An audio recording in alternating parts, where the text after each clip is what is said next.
The only thing worse than a man who thinks he knows the truth is a man who knows the truth and has no one to tell it to, Ralph the parrot shrieked, his voice sounding like a blender full of gravel. He shifted on his perch, clicking his beak with a precision that felt surgical. Look at Casey Anthony. Absolute pinnacle of the not my problem school of parenting. Where is the child, Casey? Who cares? The lighting in this courtroom is atrocious. It's a masterclass in audacity. You can't just treat a trial like a limited edition magazine subscription where you cancel the service before the first issue even arrives. It's an affront to the very concept of a paper route. She didn't just dodge the law, she danced the tango with it in business casual attire, while the rest of us were stuck in the beige of mediocrity. Chaos didn't look up from the counter. He was too busy trying to ignore the way the air in Cora's malt shop was currently shimmering like a heat haze, despite the air conditioner humming a desperate, dying song. Then the door opened, and in walked Dawanapopaklazi Emoba. She was wearing a dress in a color scheme of beige, maroon, and very dark brown, a palette that suggested she had been designed by a committee that couldn't agree on which kind of dirt they preferred. She carried a handbag that looked like it contained a small, dormant animal and a look of profound boredom that usually only occurs in people who have witnessed the heat death of a universe. Summary Carrot 1. Ralph the Parrot delivers a scathing monologue regarding the audacity of Casey Anthony, comparing her legal defense to a canceled magazine subscription. Meanwhile, at the malt shop, Chaos is preoccupied with the shimmering atmosphere when he is introduced to a new employee named Dawanapaklazi Moba, who arrives dressed in a muted palette of beige, maroon, and dark brown. Hear about the help wanted sign, she said. Her voice had the quality of a slow-motion car crash. You're late, Cora said, not looking up from the milkshake machine. The shift started 10 minutes ago. Already behind on the fudge ripples. He was delayed by a dispute over a prayer chain. Dawanapapaklazi Moba replied simply. She looked at Chaos. The boredom in her eyes flickered, replaced by a sudden, sharp intensity. You have the look of a boy who has seen a ghost and found it disappointing. Chaos blinked. Chaos. I just work the grill and occasionally move things with my mind when the customers are being assholes. Charming, she whispered. For the next 2 weeks, Dawanapapaklazi Moba became a fixture. She was an efficient worker, though she had a habit of reciting ancient manuscripts to the napkins and treating the shock glass elevators in the nearby department store as if they were portals to a lower, sadder version of the current reality. She took a sudden, inexplicable shine to Chaos, mostly by criticizing his posture and occasionally offering him pieces of saltwater taffy that tasted like old memories. More importantly, she volunteered to babysit baby Germaine. The child broadcasts on a frequency that makes my teeth ache, she told Dorothea one afternoon. I find it soothing. Summary Carrot 1. Dawanapaklazi Moba joins the malt shop staff despite a late arrival, immediately taking a strange interest in Chaos.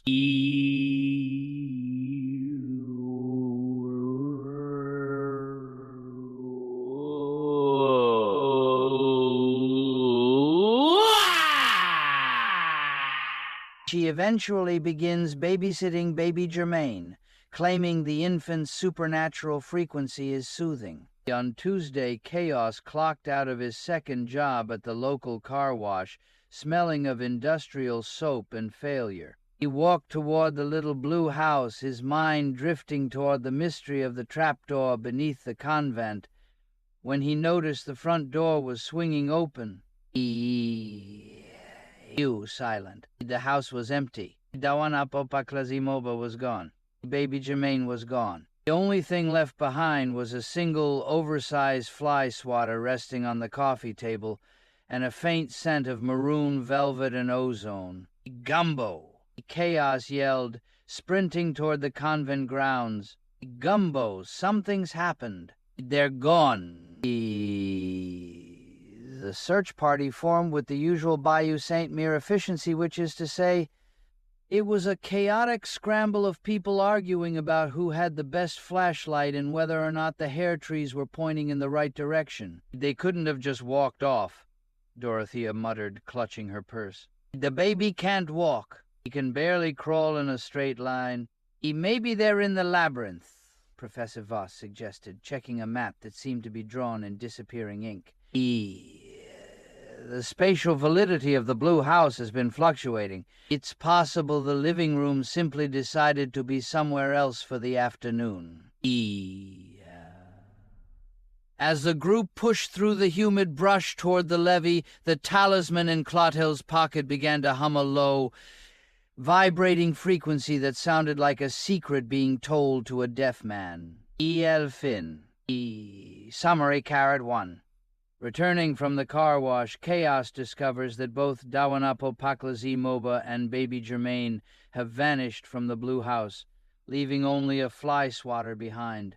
The search party, including Gumbo, Dorothea, and Professor Voss, forms to find them, with Voss suggesting the house's spatial instability may be responsible. The search intensifies as the talisman begins to hum, signaling a supernatural presence. Summary 2. After a critical monologue by Ralph the Parrot about Casey Anthony, a new employee named Dawanapo Paklazi-Moba arrives at the malt shop and develops an attraction to Chaos. She begins babysitting Baby Germain, but both disappear while Chaos is at work. The search party is assembled to locate them as the talisman signals a supernatural event. The air over the levee didn't just hang, it clung, tasting of sulfur and old pennies. The search party had splintered into 3 different arguments about whether the frequency was a sound or a smell, leaving the silence to be filled by the rhythmic, wet slapping of something heavy moving through the muck. Deep in the woods, where the trees grew hair and the shadows had a habit of stealing your peripheral vision, Janet the slime troll was having a moderately productive Tuesday. She had just finished exfoliating her flank with a handful of river silt when she spotted it. A vintage leather suitcase, half submerged in the brackish sludge near the edge of the abandoned chapel. It looked out of place, as if it had been dropped by a traveler who had realized too late that the destination was a swamp. Janet didn't have a curiosity for the living, but she had a profound respect for things that stayed still. With a long, translucent finger, she flipped the rusted latches. The contents were not luggage. They were arranged with a surgical, almost artistic precision. Inside the lining of the suitcase lay the dismembered remains of Baby Germain. Summary, Carrot 1.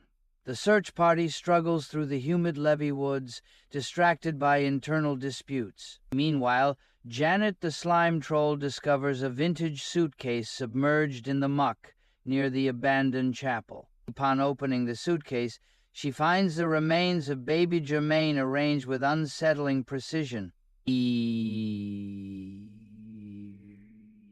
When the news reached the group, the reaction was a discordant symphony of shock. Chaos didn't scream, he simply stopped. He stood in the center of the path, his eyes going wide and vacant, his telekinetic energy spiking and short. Violent bursts that caused the nearby foliage to snap like gunfire. He looked like a man trying to remember a word that had been erased from the dictionary. "This is a logistical nightmare," Dorothea whispered, her voice cracking as she stared at the fragmented remains. She stepped forward, her face a mask of iron shielding a collapsing heart. "It's an architectural failure of the soul," Professor Voss murmured, though his eyes weren't on the baby. He was glancing toward Cora, a secret electric current passing between them that had nothing to do with grief. A town mourned. A different kind of energy hummed in the shadows. Cora and Professor Voss had found a rhythm in the chaos of secret affair, born of mutual intellectual arrogance, and a shared love for the forbidden. They met in the gaps of the day, in the blind spots of the convent surveillance. "The banality of this town is a poison," Cora whispered, pressing Voss against the cool, damp brick of the museum's alleyway. She reached into her electric blue-beaded satchel to find a cigarette, her fingers brushing against his with a desperate, hidden hunger. Summary Carrot 1. Chaos reacts to the news of the baby's death with silent, violent, telekinetic outbursts. While Dorothea and Professor Voss process the tragedy, it is revealed that Cora and Voss are engaged in a clandestine romantic affair. The two find solace in each other's intellectualism and the thrill of their secret relationship amidst the town's general instability. "It is a desert island of the mind, my love," Voss replied, his voice a low thrum. "The sheer depravity of our timing is the only thing that makes this bearable." They kissed with a ferocity that felt like a crime, oblivious to the screaming and pleading echoing from the direction of the pond, where the search party was now discovering that the suitcase had been a decoy. The real horror was just beginning. As they pushed further into the brush, they found a series of oddities. A single piece of soiled underwear draped over a branch, a waterlogged mattress floating face down in the muck, and a bearded clam that seemed to be humming the same 3 notes as Scott. "It's a rabbit hole," Chaos finally spoke, his voice hollow. He looked at the scene, the madness, the gore, the absurdity. Just falling deeper." Suddenly, a flash of green blurred through the trees. A man, massive, muscled, and looking suspiciously like a fever dream version of the Incredible Hulk, burst through the thicket. He wasn't attacking, he was carrying a parcel wrapped in maroon velvet. "He's not dead," the giant roared, his voice sounding like a mountain collapsing. "He's just redistributed." He handed the parcel to Chaos. Inside, the baby was whole again, though he was now glowing with a faint neon light and smelling faintly of a glory hole and expensive perfume. The dismembering had been a dimensional glitch, a spatial hiccup that had momentarily played with the baby's geometry. Summary Carrot 1. As Cora and Voss share a secret moment of passion, the search party discovers that the suitcase was a decoy. Find a series of surreal objects in the swamp before being approached by a Hulk-like giant. The giant returns baby Germaine, who is alive but glowing and smelling strangely, revealing that the baby had merely suffered a temporary dimensional glitch rather than a permanent death. The group exhaled in a collective, shuddering breath of relief. Ralph the parrot flew overhead, circling the scene like a vulture in a tuxedo. "Hallelujah!" Ralph shrieked. The kids back from the brink. "Now, can we please talk about the architectural disaster of this outfit? Maroon and beige? It's a crime against fashion. It's a vomit-inducing tragedy. Il fin. Asterisk, asterisk, asterisk. The air in Bayou Saint Mere didn't just move, it marinated. It was a thick, translucent soup of jasmine and diesel that clung to the skin like a needy relative. Outskirts of town, where the road dissolves into a series of suggestions, there sat a small, tilting pharmacy called Asterisk, the Gilded Pill Asterisk, owned by a man named Xylo Vance, who claimed to sell cures for things that hadn't been invented yet. Inside the pharmacy, a customer named Alabaster Pym was arguing with Xylo Vance about the structural integrity of a cough drop. "It's too soft, Vance. It's practically a liquid. It's an architectural failure of a confection," Alabaster complained, poking the translucent red lozenge with a manicured finger. "It's designed to melt into the soul, Alabaster," Xylo Vance replied, his voice sounding like 2 pieces of sandpaper rubbing together. "Most people find the banality of a firm candy to be a poison to the spirit. Do you want a lozenge, or do you want a spiritual awakening?" Summary Carrot 1. After Ralph the parrot mocks the group's fashion choices following the baby's recovery, the narrative shifts to a local pharmacy. Here, a customer named Alabaster Pym argues with the owner, Xylo Vance, about the inappropriately soft texture of a cough drop, which Vance describes as a spiritual experience rather than a mere confection. Summary 2. The search party discovers a suitcase containing what they believe to be baby Germain's remains, triggering a telekinetic outburst from Chaos. Simultaneously, Cora and Professor Voss's secret romantic affair is revealed. However, the baby is discovered to be alive and returns from a dimensional glitch via a Hulk-like giant. The scene concludes with a surreal argument over cough drops at a local pharmacy. Outside, the world was tilting again. Sky had taken on a hue of bruised plum, and the wind began to carry the faint rhythmic sound of a New Order bass line, though there wasn't a speaker for 3 miles. It was the kind of afternoon where the boundary between a dream and a nap becomes dangerously thin.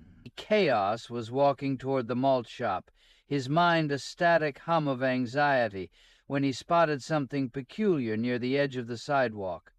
A small, floating piece of limestone that seemed to be weeping a very clear, very expensive-smelling champagne. "Now look at this," a voice rasped. Chaos turned to see a woman standing there. Her name was Zephyra Moot, a local occultist who dressed exclusively in oversized linen sacks and carried a small golden cage containing a single, very depressed shrimp. "The limestone is mourning, Chaos," Zephyra Moot whispered, leaning in. "It's a sign. The geography of the town is shifting. I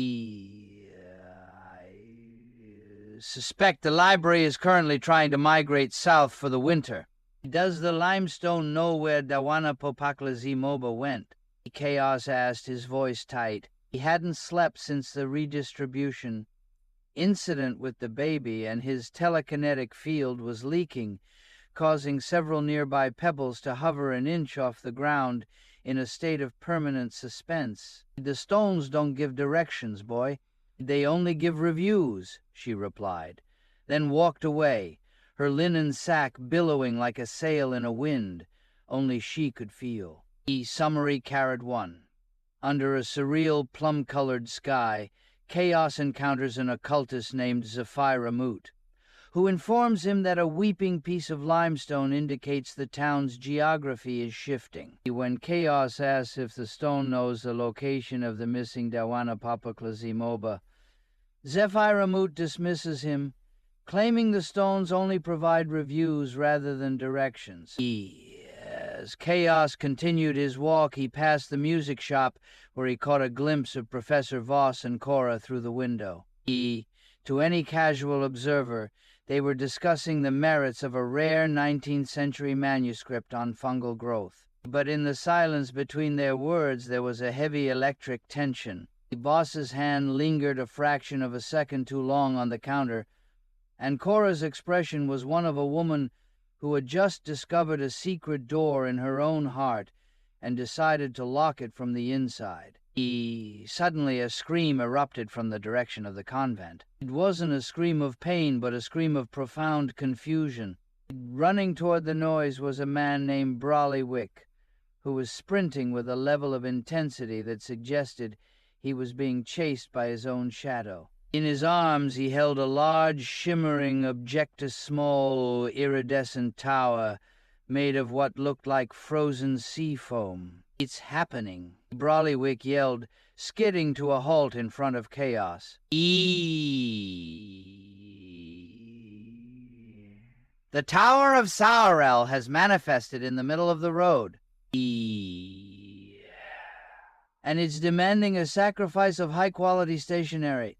Chaos looked at the tower, then at the weeping limestone, then back at the music shop. He felt like he was living in a house where the walls were made of questions and the floor was just a suggestion. "I just want my life to be boring for 20 minutes, Chaos muttered, as the tower began to hum a low, vibrating frequency that sounded suspiciously like a request for a pen pal. "Il fin." Summary Carrot 1. While walking, Chaos observes the clandestine romantic tension between Professor Voss and Cora at the music shop. His attention is diverted by Brolly-Wick, who arrives with a shimmering tower made of frozen sea foam that has appeared in the road and is demanding stationery.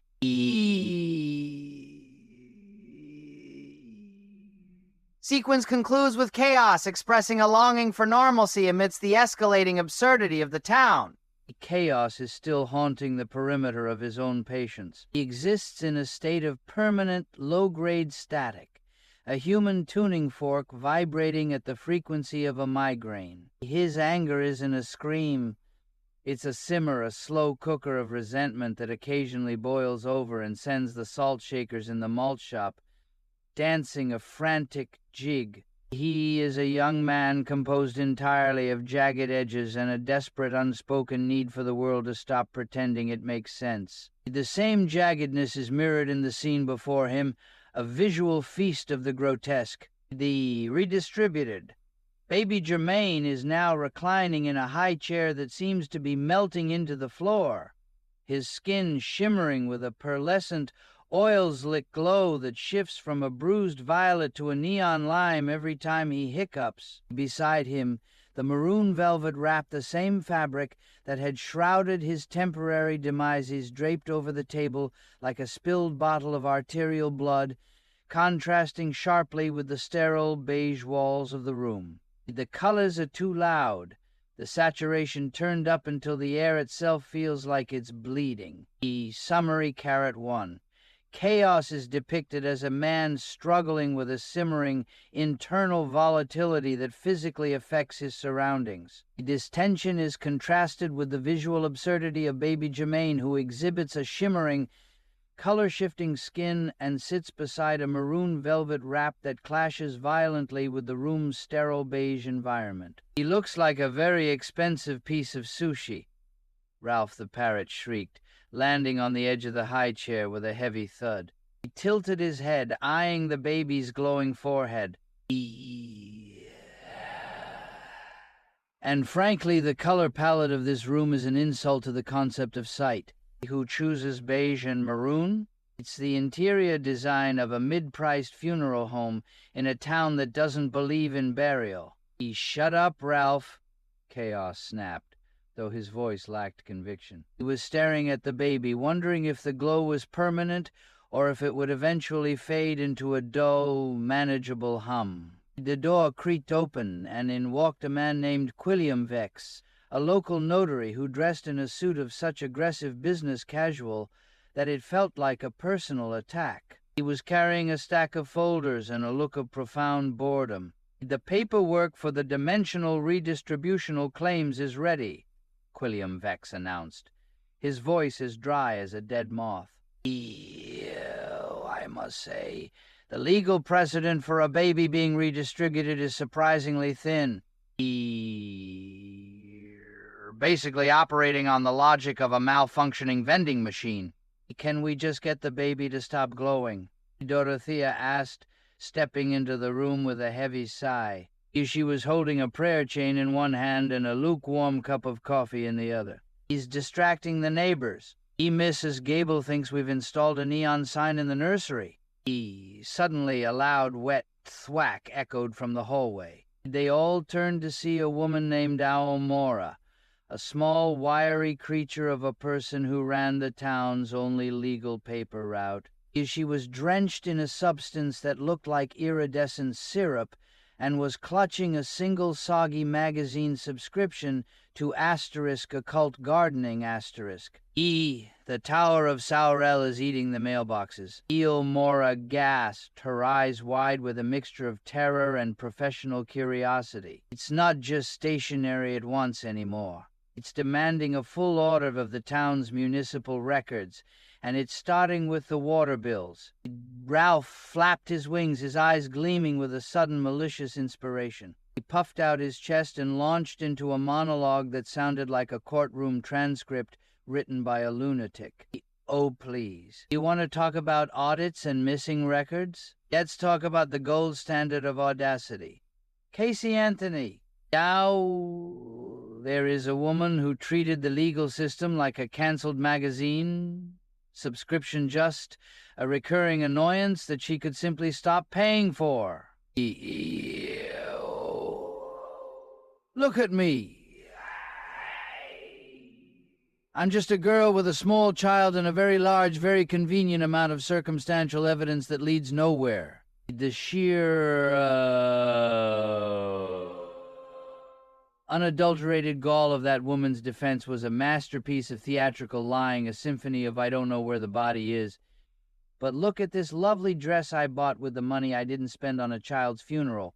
It was a masterclass in the art of the gaslight, a shimmering, iridescent void where the truth went to die and was replaced by a very expensive lawyer with a penchant for loopholes. The room fell silent. The baby hiccuped, turning a vivid shade of electric orange. Anyway, Ralph added casually, the tower is currently chewing on the library's east wing. You might want to hurry. Il fin. The air didn't just smell like rain, it smelled like an ancient copper-flavored grudge. Chaos found himself pinned against a weeping willow that was currently leaking a thick, neon magenta sap, his shoulder pressed into a trunk that felt unnervingly like a human ribcage.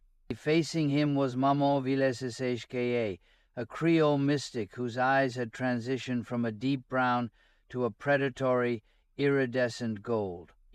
She didn't want his soul, that was too cliché for Bayou Saint-Mir. She wanted his blood, specifically the telekinetic residue humming in his veins. She lunged with a knife carved from a single, oversized tooth of a prehistoric catfish, the blade glowing with a sickening lime-green luminescence that cast long, distorted shadows across the mud. Your blood is a symphony, boy, and I've always had a taste for a good crescendo, she shrieked, her voice sounding like a blender full of gravel.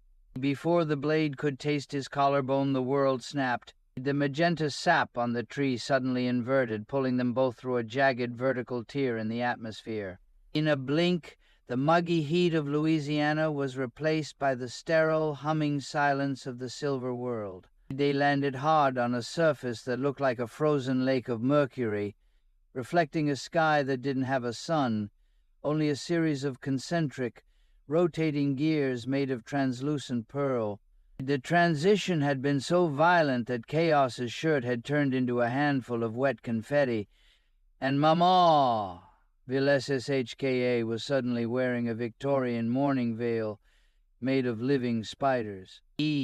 Stop screaming, Villeseshke commanded, though Chaos hadn't made a sound. She was staring at something embedded in the mercury floor. A clue. It was a small, ornate music box made of petrified honeycomb, and instead of a ballerina, it featured a tiny rotating model of the blind school, carved from a single piece of obsidian. As it played, it didn't produce music. It emitted a series of coordinates in a language that sounded like someone trying to whistle while eating a mouthful of crackers.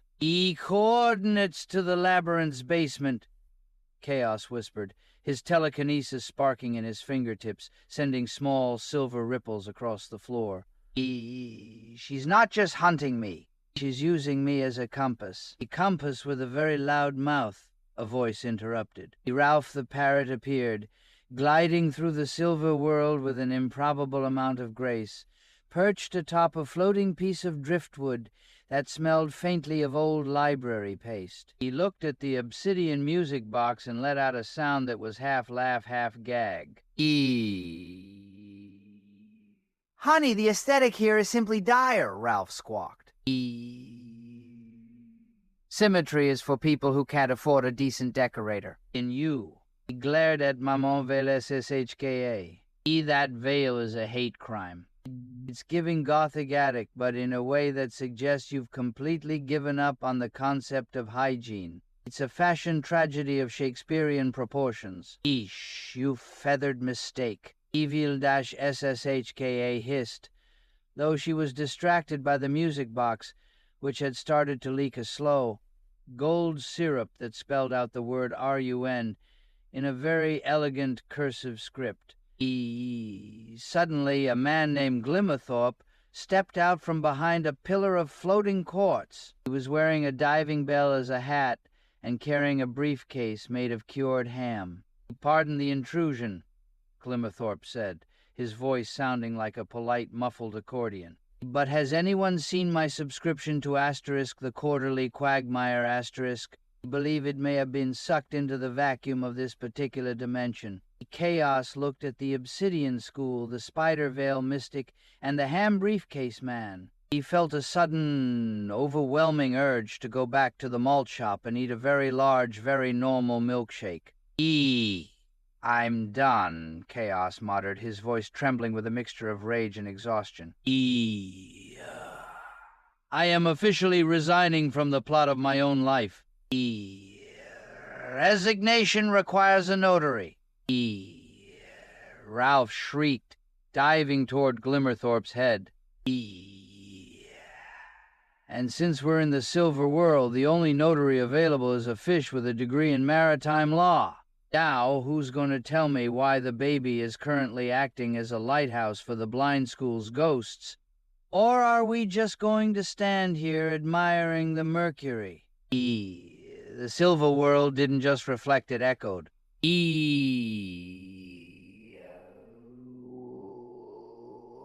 The clue that obsidian model of the blind school didn't just leak syrup. It began to pulsate with a violent neon chartreuse light, projecting a map onto the Mercury floor that pointed directly back to the levee. But the map was distorted, warping as if the geography of Bayou St. Mere were being folded by a giant, invisible hand. Chaos felt a tug in his gut, a telekinetic umbilical cord snapping him and the mystic backward through the rift, dragging them through a tunnel of screaming colors that smelled like burnt cinnamon and wet dog. They slammed back into the Louisiana mud with a sound like a wet steak hitting a sidewalk. The transition was a strobe light of disaster. One moment they were in the sterile pearl gears of the Silver World.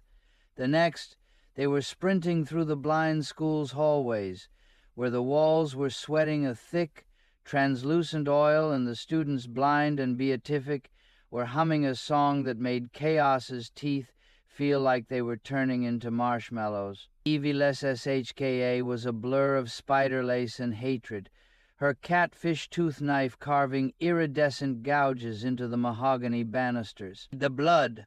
Give me the resonance, you little glitch!" she howled, her voice now a jagged saw cutting through the silence of the institution. She burst out of the school and sprinted toward the levee, the sky turning a bruised electric indigo. As they reached the gravel lot, a scream ripped through the air, not a human scream, but the sound of sugar combusting. The cotton snow cone stand was no longer a sanctuary of frozen treats. It was a towering inferno of chemical orange and brilliant violet flame. Syrup vats had ignited, creating a pyrotechnic display that looked like a rainbow had been set on fire. The cotton was in the center of it, a silhouette of screaming neon. He had been trying to save a batch of blue raspberry bliss when the stand exploded.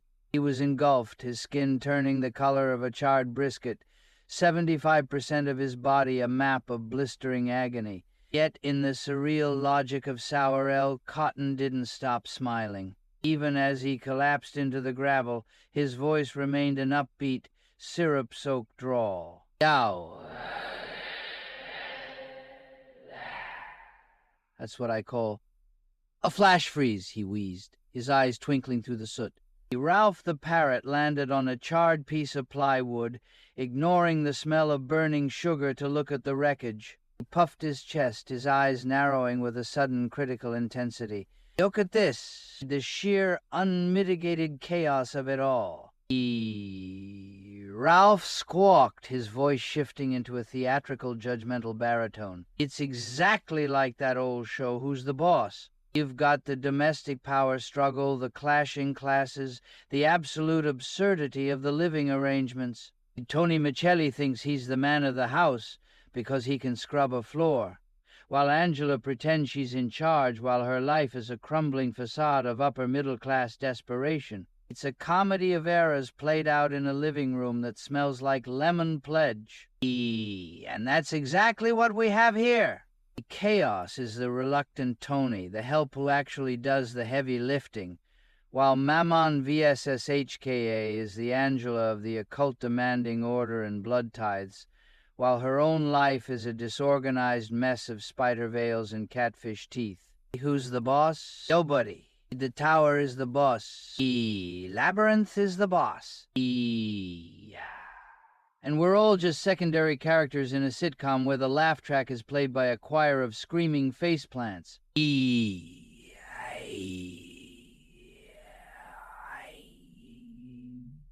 Chaos whispered, his telekinesis accidentally snapping a nearby fence post in half. You can't. Ralph replied, nipping at a piece of burnt snow cone.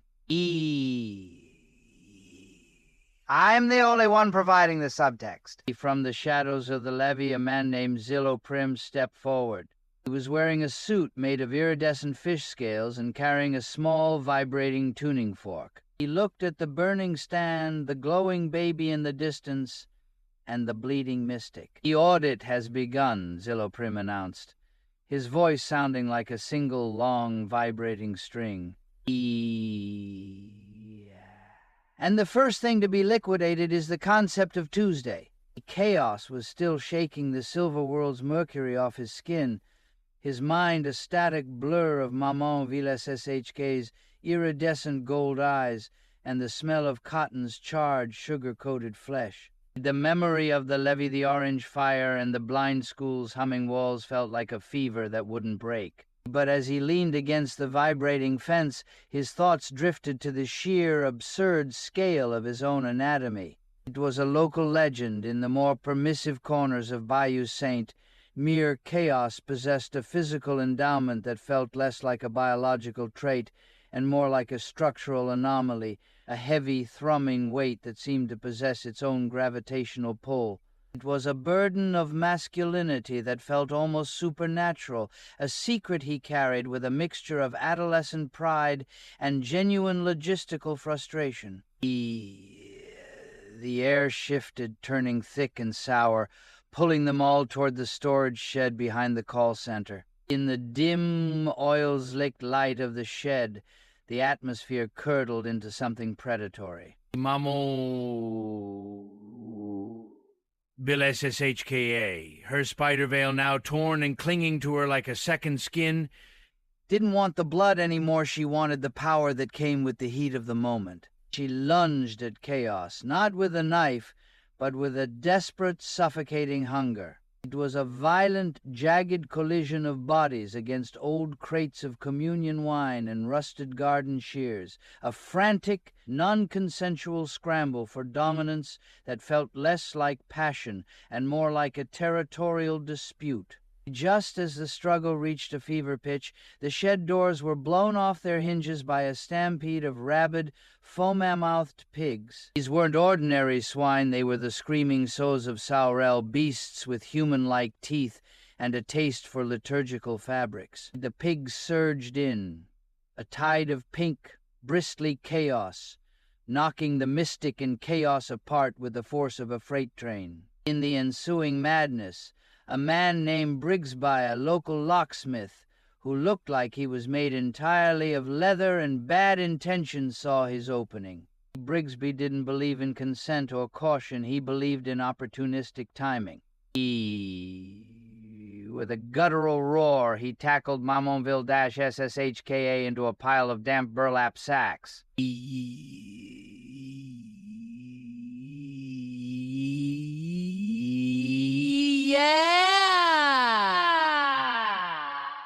A collision of raw on collision of raw, unbridled lust and sudden violence. Brigsby didn't just embrace her, he colonized her. He tore through the remnants of her mourning veil with a sound like ripping canvas. The act was a frantic, colorful clash of skin and sweat, their bodies intertwining in a grotesque, rhythmic dance amidst the smell of old corn and pig musk. Evil SSHK's iridescent gold eyes rolled back into her head, her screams of rage transitioning into jagged, rhythmic gasps as Brigsby's movements were as precise and relentless as a locksmith picking a stubborn bolt.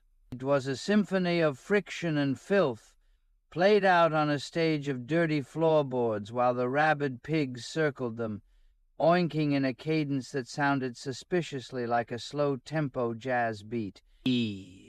Ralph the parrot, perched on a floating beam above the carnage, didn't even blink. He simply adjusted his wings and sighed. "Yow, this," Ralph shrieked, his voice cutting through the grunts and the pig screams, "is what I call a plot twist." We went from the high-concept geometry of the Silver World to a literal pigpen of passion. It's the ultimate descent into the visceral. Brigsby's playing the role of the conqueror, VSSHKA's The Fallen Empire, and Chaos is just the bewildered bystander with a very large set of equipment and absolutely no idea where his pants went.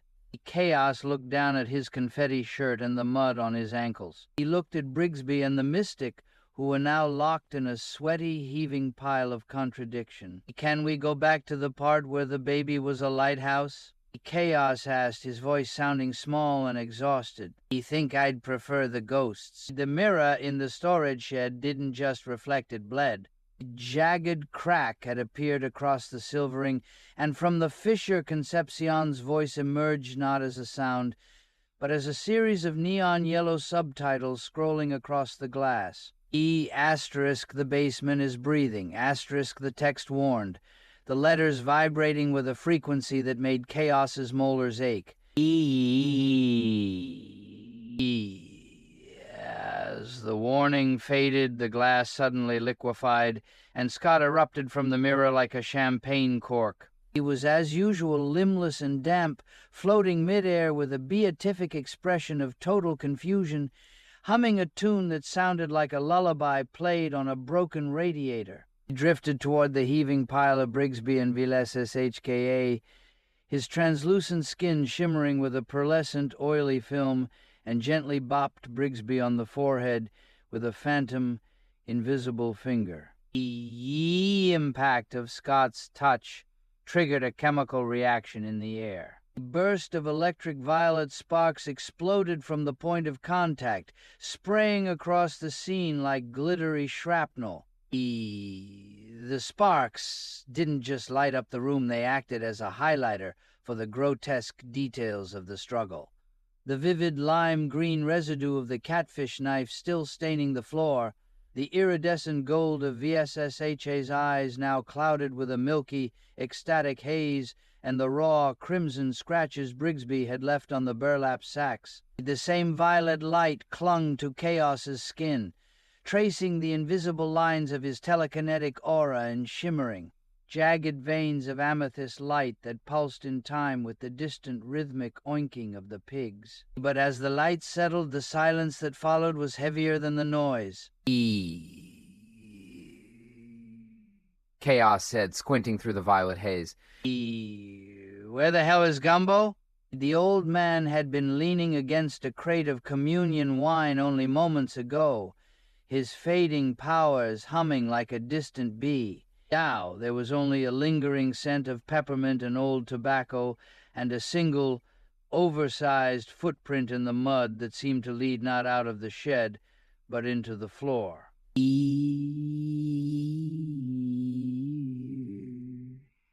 Oh,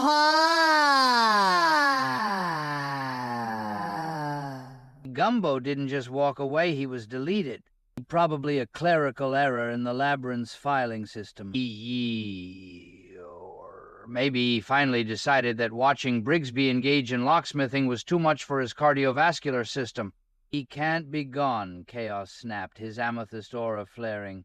"He's my father. He's the only one who knows how to fix the plumbing in the blue house." Priority check. We have a limbless ghost, a very sweaty locksmith, a mystic who's currently reconsidering her life choices, and a missing patriarch. This is officially moving from a dark comedy into a full-blown tragedy. It's so operatic. From the corner of the shed, a new figure emerged. He was tall, skeletal, and wearing a tuxedo made of dried seaweed. His name was Xylovane, the town's unofficial curator of unfortunate happenings. He held a small vibrating device that looked like a cross between a toaster and a tuning fork. The frequency is off, Xylovane announced, his voice a dry rasp. Gumbo hasn't been deleted. He's been transposed. He's currently occupying the same physical space as a very confused goat in the North Orchard. If we don't retrieve him within the hour, he's going to start craving alfalfa and chewing on the fence. How do we get him back? Chaos demanded, ignoring the fact that his pants was still missing. He's simple, Xylovane replied, eyeing the shimmering mercury residue on Chaos's skin. We need a catalyst. Something with a high emotional resonance and a very specific scent. Ralph, do you still have that bottle of fermented fish sauce you stole from the convent kitchen? Ralph looked offended. It's an heirloom, you beanpole. Give it here. Chaos sighed, reaching for the bottle. He looked at the floating, humming Scot and the exhausted, tangled mess of Brigsby and Vildash SSHKA. Really hate this town. The mood shifted from an opera of filth to a scene of clinical horror the moment they entered the convent kitchen. Resting atop a stainless steel prep table next to a bowl of lukewarm potato salad was a vintage leather suitcase. It wasn't locked, but it was leaking a thick iridescent violet syrup that smelled like ozone and old pennies. Dorothea flipped the latch.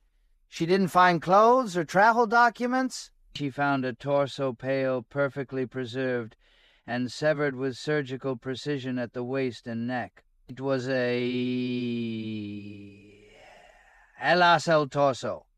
A limbless, headless trunk of a man, his chest skin tattooed with a map of the labyrinth that seemed to be shifting in real time, the ink crawling across his ribs like a colony of black ants. The horror of the meat suitcase was momentarily eclipsed by a sound coming from the walk-in freezer, a rhythmic, wet slapping noise accompanied by a muffled, high-pitched moan. Dorothea yanked open the heavy insulated door to find Merrick and Youngblood in a position that defied both the convent's rulebook and the laws of basic ergonomics. They were locked in a feverish, glistening oral embrace, their bodies intertwined amidst crates of frozen peas and industrial-sized bags of shrimp. The air in the freezer was a cloud of frosty breath and raw desperation. Dorothea didn't scream.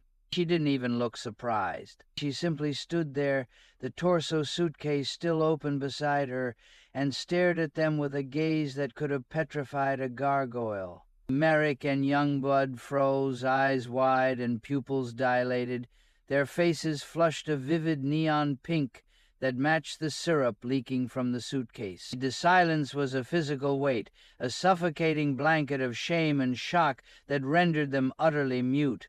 They didn't move, they didn't even breathe. They just stayed there, caught in a frozen tableau of illicit passion, terrified into a silence so absolute it felt like their vocal cords had been surgically removed. Well, Dorothea remarked, her voice a dry rasp. I assume neither of you is volunteering to help me figure out who this chest belongs to. Ralph the parrot flew in, landing on a hanging pot of copper cookware with a loud clack. He peered at the same-sex entanglement in the freezer, and then at the headless torso on the table. Duality of man. Ralph shrieked, his voice echoing off the tiles. On one hand, we have the sterile, lonely tragedy of a disembodied trunk. On the other, we have the hot, sweaty victory of forbidden fruit. It's a buffet of human experience. It's like a dinner party where the main course is a crime scene and the dessert is a scandal. Someone pass the gravy. Shut up, Ralph, Merrick whispered, finally finding his voice, though it sounded like it had been dragged through gravel. He hurriedly scrambled back from Youngblood, his face now a deep, bruised purple. Torso, Chaos interrupted, pointing at the shifting ink on the chest. Look at the tattoos. They're moving toward the ribs. It's a coordinate. Xylovane stepped forward, his seaweed tuxedo trailing on the linoleum. He held his tuning fork over the torso, and the device began to scream a high, piercing frequency that made the frozen shrimp in the freezer vibrate. Resonance is clear, Xylovane announced. This isn't just a body. It's a biological key. And, according to the frequency, the lock is currently chewing on the fence of the North Orchard.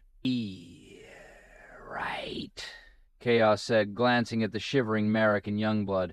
Can we get some pants and a map before Gumbo decides to start a herd of goats? Clavild already knew. She had known since the air in the call center shifted from the smell of ozone to the distinct, salty tang of Nicaraguan coastline and old rage. Years ago, Concepcion, a woman whose afro was a magnificent, gravity-defying halo and whose voice sounded like a landslide of velvet and gravel, had been erased by a screaming sandstorm during a time-travel trip that had gone spectacularly sideways. She had been buried alive in a golden shifting void, a casualty of a temporal glitch that had left toddler Chaos screaming in Gumbo's arms. Now she was back, not as a ghost, but as a flickering, prohibited visitation. She manifested in the kitchen as a blur of deep mahogany skin and a gruff, goofy disposition, her skin tags shimmering like tiny diamonds under the fluorescent lights. She was a secret, a forbidden guest with a singular violent purpose,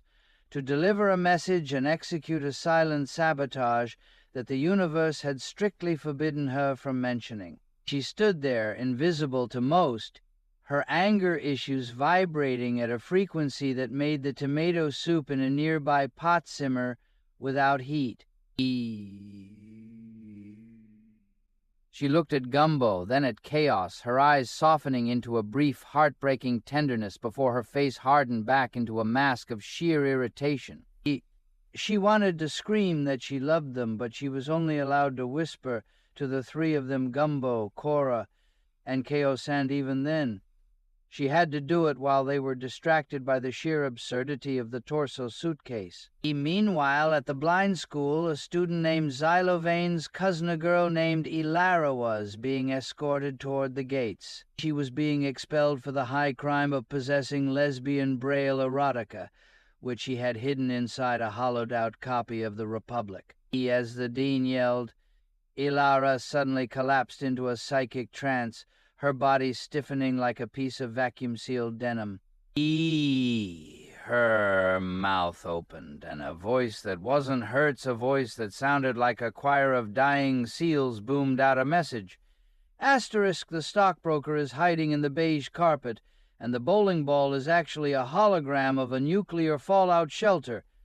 Asterisk. The message was so bafflingly urgent that Sister Supreme herself made a 3-second cameo, appearing in a flash of gold light just to squint at Ilara and mutter, "That doesn't even make grammatical sense," before vanishing back into the ether. Back at the convent, the group had moved toward the North Orchard, their path littered with horse manure and broken rubber ribbons. "This is just like a stand-up routine," Ralph squawked, perched on a branch. The setup is the torso, the punchline is the goat, and the audience is just a bunch of people waiting to be burned alive. Shut it, Ralph, Chaos snapped. He was walking beside Xylovane, who was obsessively checking a gold pocket watch. We are nearing the transposition point, Xylovane rasped. But be warned, the area is a mirage. You might see a Statue of Liberty made of cotton candy, or perhaps a small, dignified porcupine playing a mandolin. Do not engage. They found Gumbo. He was, as predicted, partially merged with a goat. He was standing in a down dog position in yoga, though whether by choice or by supernatural compulsion was unclear. He looked at them with a vacant expression, his sideburns twitching. "Gumbo!" Chaos yelled. Get out of the goat. He can't, Gumbo bleated. The goat has a very strong opinion on Mormonism. As they worked to separate him, a strange noise echoed from the distance, the sound of a crosstown bus braking hard, followed by a loud clack of a cash register. "Do you hear that?" Cora asked, her voice trembling. Suddenly the ground shifted. A small stone room emerged from the earth, its walls covered in hundreds of small, blinking human mouths. They weren't screaming, they were humming a distorted version of the Hokey Pokey. "Oh, look," Ralph cheered. Socrates' singing choir. Truly, we have reached the peak of intellectual discourse. Chaos felt a sudden, sharp pain in his sinuses. Nosebleed erupted, vivid and crimson, splashing onto his confetti shirt. He looked up and saw a figure running toward the levee, someone wearing snakeskin boots and a sealskin cape with an eggplant fabric lining. The figure looked like a gangster rap video from 1992, clutching a 2-pack of menthols and a small, vibrating time machine. Chaos shouted, but the figure vanished behind a gazebo. The scene shifted rapidly to the alley behind the malt shop, where the air tasted of old grease and impending disaster. There, nestled between a stack of rusted crates and a leaking dumpster, lay a discovery that defied the laws of sanitation. A pulsating organic mass of bioluminescent mold that had somehow grown into the shape of a miniature weeping lawyer. It was clutching a tiny, translucent briefcase made of hardened mucus, and it was screaming in a frequency that only dogs and people with severe trust issues could hear. Inside the little blue house, Chaos leaned against the window frame, his mind still buzzing from the North Orchard's madness. Through the grime-streaked glass, he caught a flash of movement, a silhouette sprinting down the alley with a gait that suggested both urgency and a lack of skeletal stability. The figure wore a garment that shimmered like an oil slick, disappearing into the shadows just as Chaos blinked. He didn't see the face, but he smelled the lingering scent of expensive cigars and wet cardboard. Clotilde, meanwhile, stood in the periphery of the kitchen, her habit billowing like a storm cloud. She watched Concepcion, the Nicaraguan firebrand with the magnificent afro and skin tags that caught the light like dew flicker in and out of existence. Concepcion was a ghost of a glitch, a woman buried by a prehistoric sandstorm during a time travel trip that had gone south decades ago.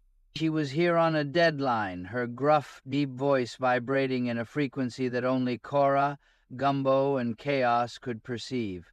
She had a message of dire necessity and a mission of silent sabotage to execute a precise, invisible strike against the fabric of the town, but the universe had a strict no witnesses policy. If anyone else saw her, the resulting temporal paradox would likely turn the entire parish into a collection of sentient bowling balls. "Listen to me, you idiots," Concepcion hissed, her voice a landslide of velvet and gravel, though to the others she was merely a warm breeze. The stockbroker is burrowing through the beige carpet of the world, and the only way to stop him is to find the original blueprint for the 1974 lamination of the town square. She looked at Gumbo, who was still recovering from his down dog position in yoga phase after being separated from the goat. Gumbo's sideburns were still twitching with residual Mormonism. Concepcion reached out to touch his cheek, a gesture of heartbreaking tenderness, but her hand passed through him like smoke. Suddenly a small, sharp pop echoed through the room. It was Ralph. He had spotted something. Ralph shrieked, his eyes widening. Sighting, visitation. Little bit of Nicaraguan spice in the kitchen. Is this a family reunion or a seance for the fashion-challenged? The air froze. Clotilde stiffened. If Ralph had actually seen her, the stakes shifted from dark comedy to existential erasure. But Ralph was distracted by a stray cotton ball floating in the air, which he began to treat like a romantic interest. He crossed town. The atmosphere at the blind school was significantly more bureaucratic. Ilara. The student being expelled for her Braille erotica, which featured a particularly daring scene involving a lighthouse keeper and a very adventurous squid suddenly stiffened. Her body became rigid like vacuum-sealed denim, and her eyes rolled back. The hologram of the nuclear fallout shelter is actually a bowling ball. Lara boomed, her voice sounding like a chorus of dying seals. And the stockbroker is hiding in the beige carpet.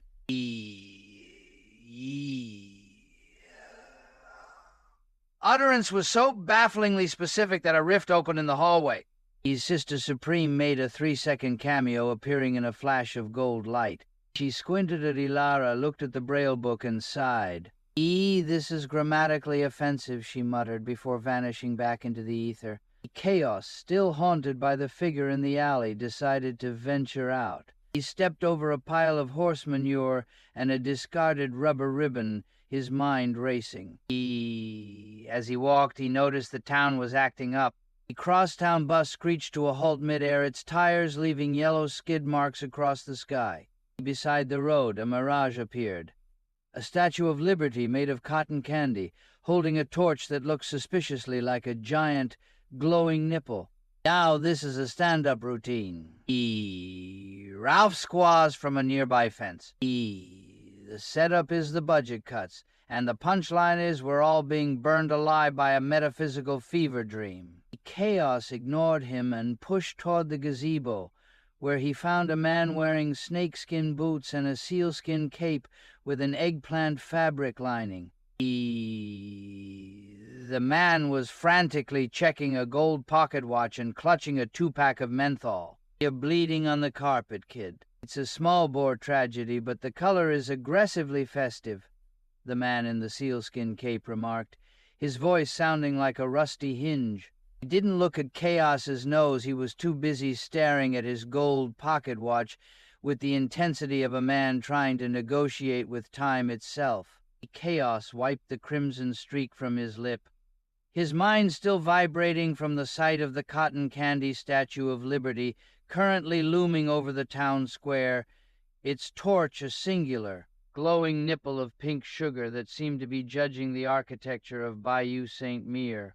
Beside them the air smelled of old olive oil and horse manure, a scent that lingered even as a crosstown bus suddenly braked in midair, leaving a pair of neon yellow skid marks etched directly into the humid atmosphere. The man who introduced himself as Vienzil, a name that sounded like a sneeze caught in a wind tunnel, adjusted his eggplant-lined cape. The stockbroker is burrowing," Vienzil whispered, his eyes darting toward the beige carpet of the gazebo floor. "He's using the vacuum-sealed denim of the void to slip past the border patrol. If we don't find the lamination blueprints, we're all just fuel for a very expensive fire drill." Inside the kitchen, Clotilde watched the air ripple. Concepcion was there, a flicker of mahogany skin and a magnificent gravity-defying afro, her voice a landslide of velvet and gravel. She was a glitch in the system, a woman who had been swallowed by a golden sandstorm years ago during a time travel trip that had turned a family vacation into a geological disaster. She was back for a silent sabotage, a mission of clandestine violence that she couldn't name, and her anger issues were currently manifesting as the tomato soup in a nearby pot simmering into a violent boil without a flame. "Gumbo, you idiot, listen to me," Concepcion hissed, though to Gumbo, who was still shaking off the psychic residue of his down-dog position in Yogashi, sounded like a distant breeze. He was too preoccupied with his sideburns, which were still twitching with the lingering effects of a sudden, intense interest in Mormonism. Suddenly the door swung open. Xylovane stumbled in, clutching a 2-pack of menthols and looking like he'd just survived a collision with a motor scooter. He didn't see Concepcion. He wasn't supposed to, but as he tripped, His shoulder brushed through the space where her arm existed. A spark of blue electricity leaped from her skin to his ear. "Do you feel that?" Xylovane asked, blinking. It felt like a vaccination administered by a porcupine. "Don't look at the air, you fool," Clotilde commanded, her habit snapping like a whip. If the universe realized Concepcion was being witnessed by someone outside the inner circle, the resulting paradox would likely collapse the parish into a single, giant bowling ball. Meanwhile, at the blind school, Ilara was mid-collapse. Her body had gone rigid, her expression as blank as a fresh sheet of paper. "The nuclear fallout shelter is a hologram," she screamed, her voice a chorus of dying seals. "And the stockbroker is hiding in the beige carpet." For a brief, shimmering second, Sister Supreme appeared in a flash of gold light. She looked at the Braille erotica vivid tale of a lighthouse keeper and a squidan side with a level of disappointment that could flatten a city. "The syntax is appalling," she muttered, then vanished, leaving behind the faint scent of seashells and old libraries. Chaos, having left Vionzil at the gazebo, sprinted back toward the alley behind the malt shop. He remembered the figure he'd seen through the window, the one with the gait of a man without a skeleton. As he entered the alley, he found something that made his stomach turn. A mass of bioluminescent mold had formed the shape of a weeping lawyer. The mold lawyer was clutching a briefcase of hardened mucus, screaming in a frequency that sounded like a failed stand-up routine. "It's a tragedy," the mold lawyer shrieked. The meal prep is compromised. The rubber ribbons are snapping." Chaos ignored the mold and pushed further into the shadows, where he found the small stone room. The walls were covered in blinking human mouths, all humming the hokey-pokey in a haunting, dissonant harmony. He reached out to touch one, and the mouth whispered, Red Rover, send a soul over." Suddenly, a loud clack of a cash register echoed through the alley. A figure leaped from the roof, wearing a sealskin cape with an eggplant fabric inside, clutching a 2-pack of menthols like they were the keys to the kingdom. He landed in a pile of horse manure with a wet thud, his snakeskin boots splashing into a puddle of olive oil that had leaked from a discarded tin. Chaos watched from the window of the little blue house, his breath fogging the glass. He saw a blur of motion, a man with a gait like a broken motor scooter sprinting toward the gazebo.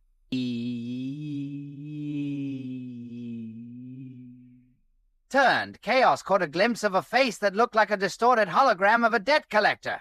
In his excitement, Chaos leaned too hard against the frame. A sudden, vivid nosebleed erupted, splashing across his cheek like a small, festive tragedy. Inside the kitchen, the air smelled of tomato soup and desperation. Concepcion flickered like a dying light bulb, her magnificent afro shimmering with a static charge. She was a ghost of grit and anger, a Nicaraguan firebrand who had once been buried alive by a prehistoric sandstorm during a time travel expedition. She was back for a silent sabotage, her voice a deep velvet rumble that only Gumbo, Cora, and Chaos could hear.